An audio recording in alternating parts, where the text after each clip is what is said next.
ಇನ್ನು ಬೆಂಗಳೂರಲ್ಲದೆ ಬೇರೆ ಬೇರೆ ಜಿಲ್ಲೆಗಳಲ್ಲೂ ಕೂಡ ಮಳೆ ಆಗಿದೆ. ನೆನೆ ಬಳ್ಳಾರಿಯಲ್ಲಿ ವಿಶೇಷವಾಗಿ ನಾವು ಗಮನಿಸಬೇಕು, ಅಲ್ಲಿ ಒಂದು ಸೇತುವೆನೇ ಕೊಚ್ಚಿ ಹೋಗಿದೆ. ತಿಮ್ಲಾಪುರ ಬಳಿ ಇರುವಂತಹ ಸೇತುವೆ ಇದು.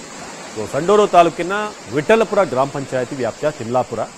ಅಲ್ಲಿ ರಸ್ತೆಗೆ ಅಡ್ಡಲಾಗಿ ಕಟ್ಟಲಾಗಿರುವಂತಹ ಒಂದು ಸೇತುವೆ ಕೊಚ್ಕೊಂಡು ಹೋಗಿದೆ. ಅಷ್ಟರ ಮಟ್ಟಿಗೆ ಮಳೆ ಬಂದಿರೋದು. ವಾಹನ ಸವಾರರು, ವಿದ್ಯಾರ್ಥಿಗಳು, ಪಾದಚಾರಿಗಳು ಎಲ್ಲರೂ ಕೂಡ ಈಗ ಪರದಾಡ್ತಿದ್ದಾರೆ.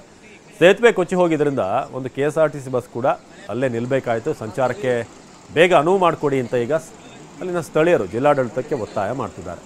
ಇವತ್ತು ಬೆಳಗ್ಗೆ ಶಾಲೆ ಹೋಗುವಂಥ ಮಕ್ಕಳು ಅಲ್ಲೇ ಬಂದು ನಿಲ್ಲಬೇಕಾಯಿತು. ಕಾರಣ ಅಲ್ಲಿನ ಮುಂದೆ ರಸ್ತೆ ಇಲ್ಲ, ಯಾಕಂದರೆ ಇದ್ದಂಥ ರಸ್ತೆ ಕೂಡ ಕೊಚ್ಚಿ ಹೋಗಿದೆ. ಸೊ ಆದಷ್ಟು ಬೇಗ ಒಂದು ವ್ಯವಸ್ಥೆಯನ್ನು ಮಾಡಿಕೊಡಿ ಅಂತ ಹೇಳಿ ಈಗ ಸ್ಥಳೀಯರು ಹೇಳ್ತಿದ್ದಾರೆ. ಸೊ ಮಳೆ ಜೋರಾಗಿತ್ತು ಅಥವಾ ಸೇತುವೆ ಕಟ್ಟಿರುವಂಥವ್ರು ಅಷ್ಟು ಗಟ್ಟಿಯಾಗಿ ಕಟ್ಟಿದ್ರು ಅನ್ನೋ ಅನುಮಾನ ಅಲ್ಲಿ ಮೂಡ್ತಾ ಇದೆ. ಬಟ್ ಮಳೆ ಅಂತೂ ಜಾಸ್ತಿ ಇದೆ, ಅದರಲ್ಲಿ ಯಾವುದೇ ಅನುಮಾನ ಇಲ್ಲ.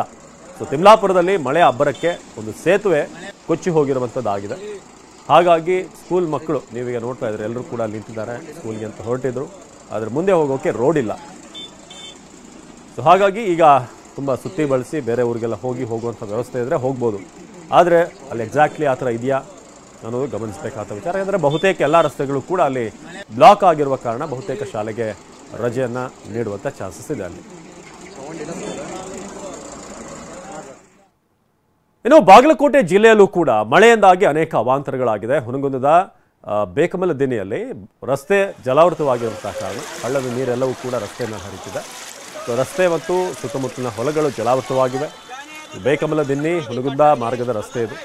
ಬಯಲು ಪ್ರದೇಶ, ಬಯಲುಸೀಮೆ ಆಗಿರುವಂತಹ ಕಾರಣ ಭಾಳ ಬೇಗ ಈ ಸೇತುವೆ ಮೇಲೆ ನೀರೆಲ್ಲ ಹರಿಯೋದು ಶುರುವಾಗುತ್ತೆ. ಸುತ್ತಮುತ್ತ ಎಲ್ಲ ಕಡೆ ಕೂಡ ಈಗ ನೀರು ಆವರಿಸ್ಕೊಂಡಿದೆ. ಹುನಗುಂದದ ಬೇಕಮಲದಿನ್ನಿ ಗ್ರಾಮ ಇದು. ಕರಡಿ, ಬೂದಿಹಾಳ, ತಾರಿಹಾಳ, ಜಂಬಲ್ದಿನ್ನಿ ಈ ಭಾಗದಲ್ಲಿ ಈಗ ರಸ್ತೆ ಸಂಪರ್ಕ ಕಡಿತ ಆಗಿದೆ. ಬಾಗಲಕೋಟೆಯ ಮಳೆಯ ದೃಶ್ಯಗಳಿದು. ನೋಡಿ ಅಲ್ಲಿ ಒಂದು ಪಿಕಪ್ ವಾಹನ ನಿಂತಿದೆ. ಅವರಿಗೆ ಈ ಕಡೆ ದಾಟೋಕ್ಕಾಗ್ತಾ ಇಲ್ಲ, ಕಾರಣ ಭಾಳ ದೊಡ್ಡ ಒಂದು ಮಟ್ಟದಲ್ಲಿ ನೀರು ಹರಿತಾ ಇದೆ.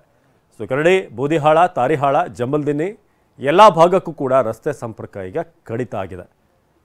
ಸೊ ಇಂತಹ ಸಂದರ್ಭದಲ್ಲಿ ತುಂಬ ರಿಸ್ಕ್ ತಗೊಳ್ಳೋದು ಕೂಡ ಕಷ್ಟನೇ. ನಾವು ಹಲವಾರು ಕಾರ್ಗಳು, ಬೈಕ್ಗಳೆಲ್ಲ ನೀರಿನ ರಭಸಕ್ಕೆ ಕೊಚ್ಕೊಂಡು ಹೋಗಿರೋದು ನಾವು ನೋಡಿದ್ದೀವಿ. ಆ ಕಾರಣಕ್ಕೆ ಬಹುತೇಕ ಆ ವಿಡಿಯೋಗಳನ್ನೆಲ್ಲ ನೋಡಿದಂಥವ್ರು ಯಾರೂ ಕೂಡ ಇಂತಹ ಸಾಹಸಕ್ಕೆ ಹೋಗಲ್ಲ. ಸೊ ರಸ್ತೆ ಸುತ್ತಮುತ್ತಲಿನ ಹೊಲಗಳು ಕೂಡ ಜಲಾವೃತವಾಗಿವೆ. ಹಾಗೆ ವಿಜಯನಗರ ಜಿಲ್ಲೆಯಲ್ಲಿ ವರುಣನ ಆರ್ಭಟ ಹೇಗಿತ್ತು ಅಂತಂದರೆ, ಹೊಲ ಗದ್ದೆಗಳಿಗೆ ನೀರು ನುಗ್ಗಿದೆ. ಬಾಳೆ, ಕಬ್ಬು, ಮೆಕ್ಕೆಜೋಳ ಇಂಥ ಅನೇಕ ಬೆಳೆಗಳು ಅಲ್ಲಿ ಈಗ ನೀರು ಪಾಲಾಗ್ತಾ ಇರೋದು. ಸೊ ಕೈಗೆ ಬಂದ ತುತ್ತು ಬಾಯಿಗೆ ಬರಲಿಲ್ಲ ಅನ್ನೋ ರೀತಿಯಾಗಿ ಈಗ ರೈತರ ಪರಿಸ್ಥಿತಿ ಆಗಿದೆ. ವಿಜಯನಗರ, ಬಳ್ಳಾರಿ ಭಾಗದಲ್ಲಿ ಆಲ್ಮೋಸ್ಟ್ ಒಂದು 15-20 ದಿನ, ಒಂದು ತಿಂಗಳ ಹಿಂದೆ ನಾವು ನೋಡಿದ್ರೆ ಮಳೆ ಅನ್ನೋದೇ ಇರಲಿಲ್ಲ. ಜನ ಯಾವಾಗ ಮಳೆ ಬರುತ್ತೆ ಅಂತ ಕಾಯ್ತಾ ಇದ್ರು. ಆಲ್ಮೋಸ್ಟ್ 15 ಡೇಸ್ ಹಿಂದೆನೇ. ಆದರೆ ಈಗ ಅದೇ ಮಳೆ ಈಗ ನಿತ್ರೆ ಸಾಕಪ್ಪ ಅನ್ನೋ ರೀತಿಯಾಗಿದೆ. ಕೆಲವೊಂದಷ್ಟು ಕಡೆ ಮಳೆ ಇಲ್ಲ, ಆದರೆ ಬೇರೆ ಜಿಲ್ಲೆಗಳಲ್ಲಿ ಬಿದ್ದಂಥ ಮಳೆ ಏನಿದೆ ಅದು ಈ ಭಾಗದಲ್ಲಿ ನದಿಗಳು ಹೆಚ್ಚಾಗಿ ಹರಿತಾ ಇರೋದ್ರಿಂದ ಸೊ ಅಲ್ಲಿ ಅನಾಹುತಗಳಾಗ್ತಾ ಇದೆ. ಅಥವಾ ಸಣ್ಣ ಪುಟ್ಟ ಹಳ್ಳಕೊಳ್ಳಗಳು ತುಂಬಿ ಹರಿತಾ ಇರೋದ್ರಿಂದ ಜಮೀನು ಒಳಗೆ ನೀರು ಬಿದ್ದಿದೆ. ಸದ್ಯಕ್ಕೆ ಮಳೆ ನಿಂತಿದೆ ಅಲ್ಲಿ, ಬಟ್ ಇವನ್ ನೀರು ನಿಂತಿರುವಂಥದ್ದು ಇಂಗ್ತಾ ಇಲ್ಲ. ಸೊ ಆ ಕಾರಣಕ್ಕೆ ಹಲವಾರು ಬೆಳೆ ಈಗ ನೀವು ಗಮನಿಸ್ತಿರೋ ಹಾಗೆ ಮೆಕ್ಕೆಜೋಳ, ಬಾಳೆ, ಕಬ್ಬು ಇವೆಲ್ಲವೂ ಕೂಡ ಈಗ ನೋಡಿ ಅವರು ಬೇರೆ ಸಮೇತ ಎತ್ತಿ ತೋರಿಸ್ತಿದ್ದಾರೆ ಯಾವ ರೀತಿ ಆಗ್ತಿದೆ ಅಂತ. ಸೊ ಇನ್ನೊಂದು ಕಡೆ ತೆಂಗಿನ ಮರಕ್ಕೆ ಸಿಡಿಲು ಬಡದಂಥ ಸಂದರ್ಭ ಇದು. ಅಲ್ಲಿ ಆ ದೃಶ್ಯವನ್ನು ಮೊಬೈಲ್ನಲ್ಲಿ ಒಬ್ಬರು ಕ್ಯಾಪ್ಚರ್ ಮಾಡಿದ್ದಾರೆ. ಸೊ ಮರ ಅಲ್ಲಿ ಹೊತ್ತಿ ಉರಿತಾ ಇತ್ತು. ನಂತರ ಅಗ್ನಿಶಾಮಕ ಸಿಬ್ಬಂದಿಯಲ್ಲಿ ಬಂದು ನೀರು ಹಾಯಿಸುವ ಮೂಲಕ ಆ ಬೆಂಕಿಯನ್ನು ನಂದಿಸಿದರು. ಸೊ ತೆಂಗಿನ ಮರಕ್ಕೆ ಸಿಡಿಲು ಹೊಡೆದಂಥ ದೃಶ್ಯ.